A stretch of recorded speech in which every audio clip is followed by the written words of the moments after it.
Assalamualaikum warahmatullahi wabarakatuh. Ketemu lagi dengan saya Elpray di channel Jejak Orang Malam ya. Pemirsa, untuk video kali ini saya akan menceritakan tentang mitos ya, yaitu sesuai dengan judulnya, yaitu mitos-mitos yang berhubungan dengan perubahan tubuh. Nah, ya tidak bisa disangkal juga pemirsa, pada zaman yang sudah modern ini masih banyak orang yang masih percaya tentang adanya mitos-mitos ini pemirsa. Itu juga tidak bisa disalahkan juga pemirsa, tapi juga tidak bisa dibenarkan, karena tentunya semuanya berhubungan dengan sebab akibat. Apabila terjadi dengan pas kejadiannya, ya bisa jadi itu kebetulan ya pemirsa ya. Mengenai tentang simpulan antara benar atau tidak nih, namanya juga mitos pemirsa. Jadi kita kembaliin lagi kepada pemirsa. Oke pemirsa, kita simak videonya ya.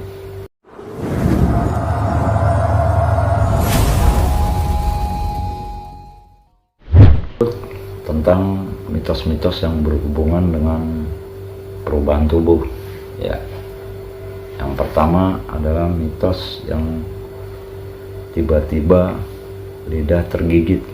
Nah, tiba-tiba kok lidah tergigit nih. Nah, ini umumnya dialami pada saat makan ya. Umumnya makan makanan yang enak nih, lagi enak ngunyah ya. Namanya lidah kan bergoyang lah gitu ya. Tiba-tiba tergigit nih lidah nih, menggigit kita nih.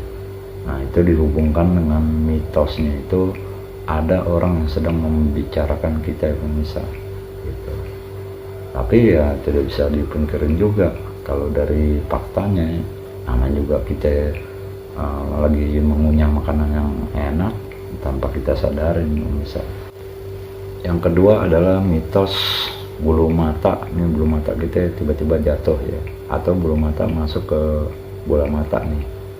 Nah, mungkin ada pemirsa yang pernah mengalaminya. Kalau saya gimana? Saya juga pernah ngalaminnya pemirsa. Jadi mitosnya itu kalau bulu mata jatuh tiba-tiba ke sini gitu ya, nggak ada apa-apa gitu ya, bulu mata jatuh, itu selalu dihubung-hubungkan ada orang yang di luar sana, siapapun yang ada di luar sana gitu ya, sedang memikirkan kita, katanya begitu pemirsa ya. Padahal ini tidak ada istimewanya pemirsa.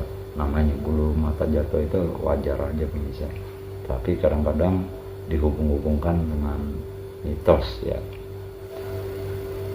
Yang ketiga adalah mitos telinga berdenging atau berdengung ya. Telinga kita nih lagi gak ada apa-apa gitu ya, kita lagi melakukan aktivitas sehari-hari, baik di dalam rumah, di luar, ataupun dalam berkendara ya, atau dimanapun, tiba-tiba kuping kita atau telinga kita ini berdengung nih gitu, kayak dengung kayak gitu ya. Gitu. Berdenging atau berdengung itu sebenarnya sama aja pemirsa ya, tiba-tiba berdengung. Nah, mitosnya itu ada namanya orang tua, saudara, kerabat, sahabat, teman kita yang sedang membicarakan kita, katanya begitu pemirsa ya. Nah, ini selalu dihubung-hubungkan. Denging yang mana nih? Denging yang kiri, apa? Denging yang kanan. Nah, gitu ya.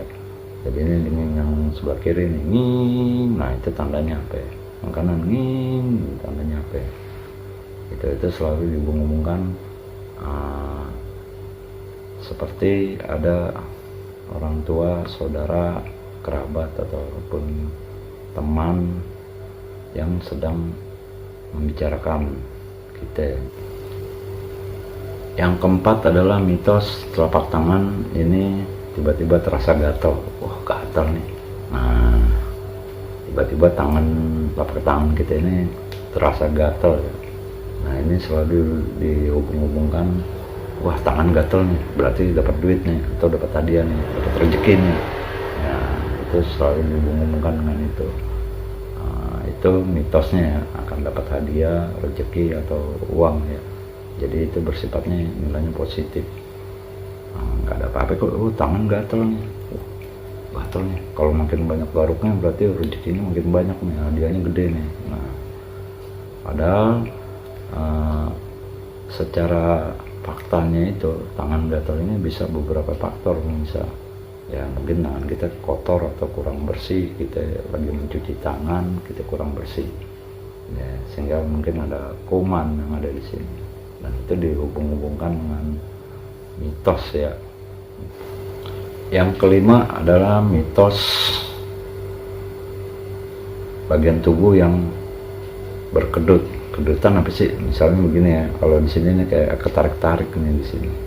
Kadang di antara jidat, di antara alis kedut, atau di sini di pelipis ya, di sekitar area muka kita tiba-tiba berdenyut atau berkedut ya. Nah, ini mitosnya ini dihubungkan adanya saudara, sahabat, teman atau dari keluarga yang sedang memikirkan kita gitu. Padahal itu kan suatu apa ya, gejala yang ilmiah aja pemirsa. Cuman kadang-kadang hal tersebut erat kaitannya dengan mitosnya itu bisa, yaitu kalau kedutan di sini artinya wah ini ada orang yang lagi mikirin gue nih, siapa nih yang mikirin bener kedut gitu. Jadi itu mungkin bertandanya positif atau baik pemirsa ya.